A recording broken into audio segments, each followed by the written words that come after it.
in our first day of ALGS esports. Take it away, guys. Yeah. Let's not waste any more time, Rain. I love it. I love it. Yeah, John, I'm really excited to see how this plays out because now looking at World's Edge, we talked about it a lot, talked about some of the different POIs that we're going to see from our different drop spots for our squads. How is that going to work out in favor for where these circles are going to be pulling? We saw how detrimental it was on Storm Point for a lot of these squads to take their dubs like E6 when it moved over to North Wall, or rather North Pad. So now we're going to be able to see where this circle is going to be taking us in World's Edge. That's right. I'm taking a look at the drop spots right here, right now. Quite a split drop from KCP. Dropping Landslide, but dropping each in a different mountain of Landslide as the kind of tri-mountain section here with Nasky dropping south, Dell dropping east, and Strafey dropping in the north Landslide location. So that's the new POI for KCP. I mentioned Trials and Skyhook, but that was in the rewired lobby that they were able to really bully. We have E6 and Phoenix Legacy in Skyhook. They'll split that loot and get quite a bit of loot to boot. Meanwhile, Vex dropping at the NRG special in staging. Lava Fissure is going to be the Forge squad right above them. And of course, Gaiman Gladiators will split with IG over in Lava Siphon, which they've been doing for a few years as well. So those are some of the notable drops and notable things to keep a close eye on here in this early game. Vicky, any other thoughts on this zone?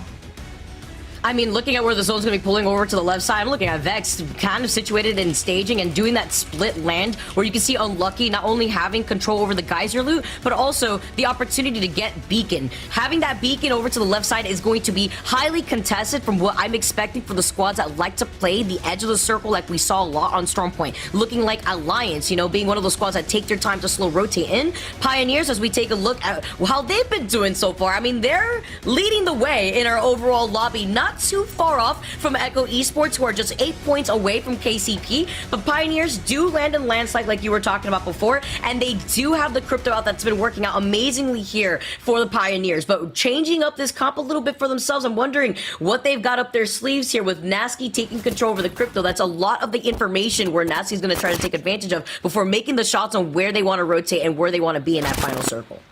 Yeah, and by the way, keep in mind, it was crypto that worked so well for them when they won themselves a championship back in the summer circuit. That was the old comp. Well, guess what? They're making it work in the new meta as well. Like what we're seeing so far, if we can actually just do a quick scan through of just a variety of top teams here and see what their team compositions are, it would be great to kind of establish what does the meta look like on World's Edge here. Obviously, it's a whole new meta. It's a whole new ball game in season 3 or year 3 of the ALGS, and that's what the most exciting thing is. The meta's changed so significantly since Champs just 3-4 months ago, Vicky.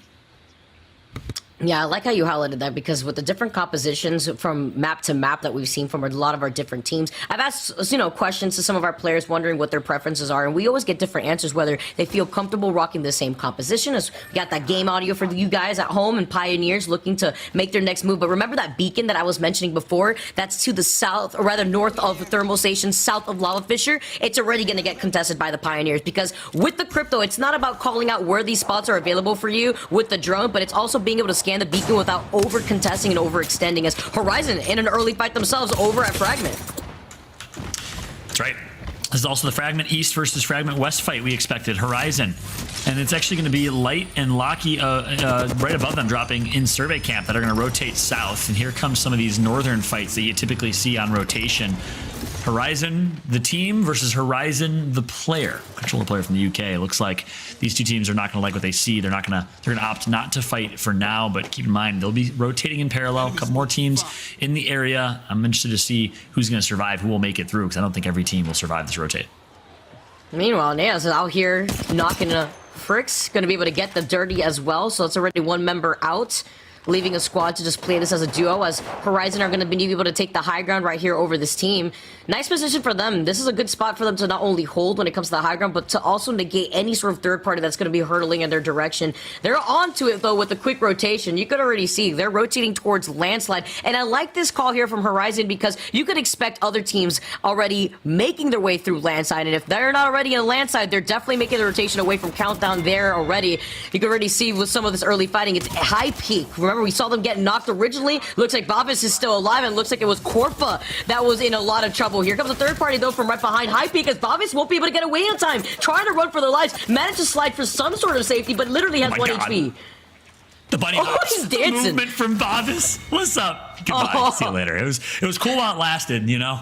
Looked pretty nice, dipping and dodging, avoiding some shots, but ultimately Heroes comes out with the kills. And here's what's interesting, Vicky. This southeast side of the map here towards launch site, you have Heroes dropping in Lava City. You have Jules in Game of Drones dropping Big Mod, and then you have High Point dropping Dome, which is usually an uncontested or undropped POI because the loot isn't great and it's on the far side of the map. That's basically all of Flavor of the Month, now FUT Esports, and Optic Gaming in North America's drop spot. They get all 3 of those POIs to themselves. The fact that 3 teams are splitting that, it's going to be really difficult going for those 3 teams. Expect a lot of contention. Expect a lot of early game fights. You kidding me? This fight is still going on. This is still LFO Forever versus Horizon, and Horizon is still trying to take some shots at LFO, but I think another team is also taking shots at LFO because there's another squad off to the left side of Fragment that are trying to ping them down while they're traversing through the train tracks, and Horizon are just holding this choke point. Nice to note, though, while they are making some of this noise, that squads that are exiting Harvester are going to hear them. KCP in the choke point after they made their rotation off of the beacon that's on the high ground north of Thermal Station, now towards that choke point in Thermal Station. It's Vex Gaming meeting them on the other side. It's a fight for the beacon and the information that was necessary to know which real estate to take up when it comes to these Thermal Station circles, because it can be so detrimental to holding the real estate in some of the limited houses that are available here. Yeah, and this is an interesting rotate from Vexed. They are going to go all the way towards the south side of the map. And they came from staging, but obviously finding themselves against the Kansas City Pioneers. A lot of teams are expecting a south pull, but the zone's pulling a little more central. So as I say that, Dell's going to take quite a bit of damage. This is what I mentioned. Look at KCP. Look how well they stay on a leash to another. They wolfpack together. And again, despite Dell taking the first damage, he is actually still going to find himself an opportunity to win this fight. Vexed, all up to Tyler FPS, but no, some way, somehow, Tyler and Unlucky win the fight against KCP, eliminating the 3. And just as you know it, Vicky, it's anyone's game. KCP in first place, eliminated.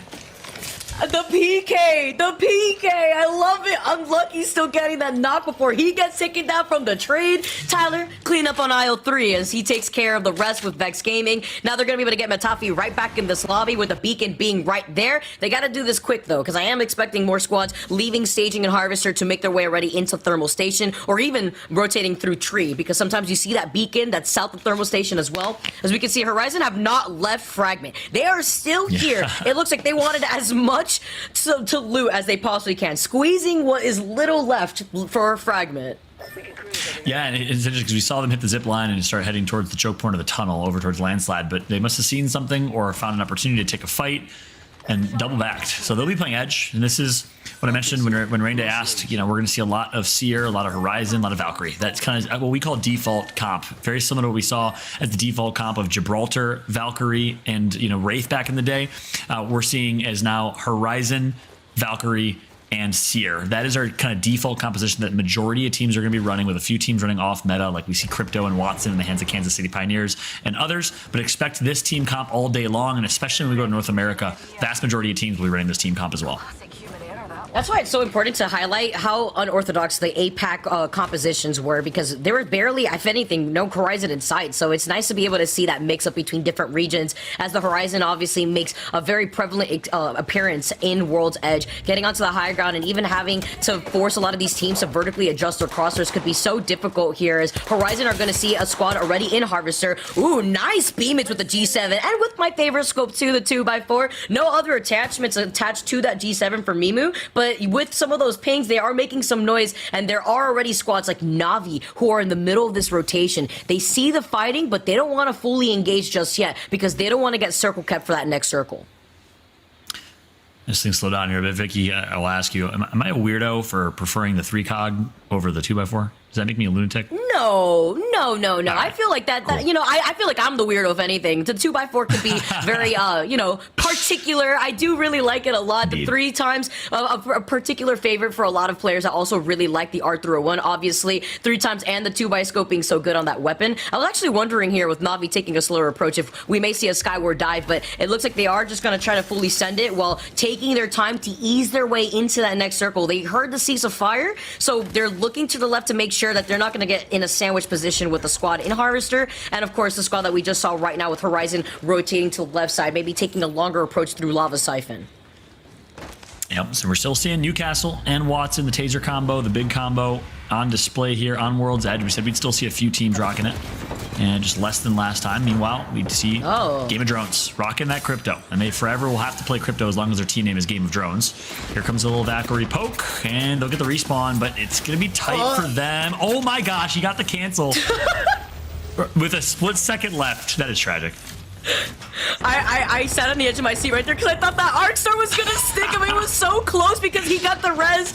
Well, he almost got the res immediately before he had to get the cancel. Like you said before, they didn't get to fully pull it off even though it was right there. And Tori unfortunately gets taken down. This just leaves up to Rondon to be able to get this res. Is anybody gonna contest this? It doesn't look like they are, despite the amount of seers that we have in this lobby. No tactical gonna stop that as Hoodie also gets taken down. It's VD's Legacy fighting for the real estate on the high ground on top of the train tracks here. Horizon looking a lot better in terms of loot and already getting 2 knocks onto Phoenix Legacy. Yeah, it's going to be a full squad wipe here momentarily. Last and third member going to get taken out. And Horizon showing some good life here. They need a big game, need a big performance, relatively quiet showing for them. And again, the Seer Q is just griefing people right now with a half-second left to get the res. It's going to be the other Horizon. Again, the player Horizon, controller Demon, who ends up winning that third-party fight. LFO forever eliminate the likes of Horizon and say, hey, lose the team name. It's my gamer tag, right? Yeah, I was gonna say, it can be a little tricky sometimes to take note of it, but LFO forever, a Polish squad. Right, so true. So we got Horizons all around in our lobby. It's just juggling right through it like we're in a circus. But LFO forever, looking like they're in a really good spot here on this high ground, but they do have to start moving soon. With 1 minute and 30 seconds on the clock, they're not in that next circle. And even if they were to take the skyward dive, it could be tricky because you won't be able to get past that big rock formation to your left, and you have to decide whether you want to wrap around the mountain in the line of sight of all these other squads fighting in Harvester, or if you want to take a slower approach behind you if you want to take some circle damage in tree, which may not be the best position because I could expect already a squad to be holding on to that southern building by thermal station, by where the train tracks are that lead into tunnel. There's probably already a squad situated there. Yeah, Rayday said it well. Alliance is the team that will benefit for the move to World's Edge, and you saw it in the kill feed. They take out Bitfix Gaming. 3 kill points for Alliance. And again, they drop thermal station. So it's a pretty favorable first zone for them. Not a really tough or far rotate, but still gives them the chance to play edge. And as I say that, Caster's Curse in full force here. Vexed eliminates Alliance. So with Mandy in their debut, not the best start for Alliance. Meanwhile, the 3 Muppets, the team that started strong and made such a great story. Here comes a big fight against the Turkish Stars. They're going to get the res. He's going to stick it, but it's not going to work out well for them. It took them too long because at the same time, the Seer Tactical canceled it. Here go the PK shots over to the side. The 3 Muppets are looking to come out on top. Turkish Stars get eliminated, and the 3 Muppets now need to back up. Here comes a third party. The Arc Stars getting flung in their direction. Strongest, unfortunately, gets taken down. Kubra is able to pop the shield bat. He's got the nice big mod R301, and he doesn't want to give it to the enemy. He's forced to back away, and it's Horizon, the player like we were talking about before, from LFO, making their way not only from the high ground of the train tracks, but now looking at third party as only Kumbra is left from 3 Muppets. Yeah, we knew LFO was going to be one of the most aggressive teams in this lobby. Ranked grinders, known to play super fast-paced, and it's showing right now. But what the 3 Muppets just did in a 3v3 against the Turkish Stars that they had no business winning was insane. They get the res, and whoever got res, I think it may have been Plome or Kumbra, had 5 HP, I think was able to get a shield swap, but still, they had a complete disadvantage. The use of the PK to turn fights around, we saw Vex do it against KCP earlier, and we saw 3 Muppets do it right there, has been insane. Take note, aspiring Apex players, gold, platinum, bronze players, the Peacekeeper in close range fights when you're at disadvantage can completely turn the tide. Obviously now Mastiff back on the floor as well. We're going to see that in a few weeks when we are on the latest patch. Keep in mind, for those that are just tuning in, this is the patch previous to this one, because we want to give these pro players a time to practice the new legend, to practice the new tuning of various weapons. So we're still playing on the outdated patch from previous. It's all about that consistency to allow our players to get used to the Pro League here too. Day number 1 and still very highly competitive in our overall leaderboards with so many of these teams so close together already. Now you can see Vex in a very good position onto the high ground just north of Thermal Station. This is a good 50-50 position to hold here too, because even if the circle pulls away from them, they could just wrap around the mountain instead, so that way they don't get circle kept. But you could see a Watson squad meeting them on the other side. Jay Savage and company here with Vex Gaming just looking beyond, not trying to overextend because there is another squad on the other side of that team. Vex Gaming, we haven't tuned into them in a while, and they haven't moved a far distance from when we saw them take out the Kansas City Pioneers. They've been content with the KP that they already have and just trying to make it to late game. And they are going to do a really good job basically being big, watching their backs to make sure they don't get flanked, but they pretty much have the entirety of this southern zone where the zone's going to pull. That is huge, but Forge is encroaching on their territory. Looks like they're trying to get some long-range poke in, but will decide not to fight this necessarily. So these two teams will coexist, but they're not going to be friendly neighbors here. As you know, this fight will eventually ensue as the zone is going to shrink. So the one team right now that could contest Forge and force them out of their own space is the squad that's right behind them. So you could see with Jay Savage is keeping his eyes right there on Vex. It's going to be important because Vex may want to force that real estate from out of their feet. You see the Watson fences, though, just taking up so much space. Looking like a painting out here, just painting the rest of this map with these Watson fences. As well as Gaiman. You see Hardeki, Leogri on the other side, also taking control over the mouth of that cave that leads into those train tracks. Circle closing in now with Ascend also taking up the real estate right below them. Also not looking to get too overly aggressive here because since they are on the low ground, they'll be opening up themselves to a lot of these teams that are now flying in like Navi on the Skyward Dive. Yeah, so Gaiman's going to be playing Gatekeeper right now. Two LFO, who are right behind them. I'm interested to see what team comp Gaiman is rocking. Again, I was a little critical. I don't think the Newcastle and Watson team comp fits their playstyle very well, but I wonder if they're still rocking that same team comp here on World's Edge. We'll find out here in a moment. We do see some Watson in the hands of Forge alongside Valkyrie and Seer. The Gaiman Gladiators and E6 are both going to gatekeep. Horizon is going to get taken out. Lufka gets knocked as well, so a little bit of fighting going on the northeastern side of this final circle. Very interested to see how that's working out with the circle now. Pulling over to the side. Forge knows that they're going to have to start moving soon. As you can see, Vex Gaming still putting on the extra pressure. Jay Savage falling incredibly low. Because they've been taking their time holding this choke point, though, they don't have the boosted Evo shields that they want to work with here. Still rocking 2 blue Evos. That's going to allow the green light for this squad from Vex to actually fully push in because they're looking better when it comes to the overall health as LFO get taken out by Ascend. Yeah, Jay Savage using a Hemlock. You don't see a lot of Hemlock in late games. It might be what he just kind of was left with, but he's going to get out DPS'd. That's going to force him to back out, and Vex is just having their way right now with Forge in this push. Good use of clearing fences, and Vex will now find their rotate on edge to be fairly easier than it was previously as they bully Forge completely out of this positioning. Find themselves a shield swap and get themselves a kill. Digi gets taken down. GG entered the fight. Gaiman Gladiators looking to make some noise here in World's Edge. Again, another team that we said is going to benefit from the map switch. These grenades are insane as well from E6. K-Swinny getting that knock onto Sanya here. Vex Gaming with the wingman shots. The wingus dingus gets its way on each head of GG. It's Gaiman Gladiators that get taken out. They're so fixated on the fight happening in front of them. It's Vex Gaming now making their appearance to clean things up. That's right. Vexed is dominating right now. Navi eliminated.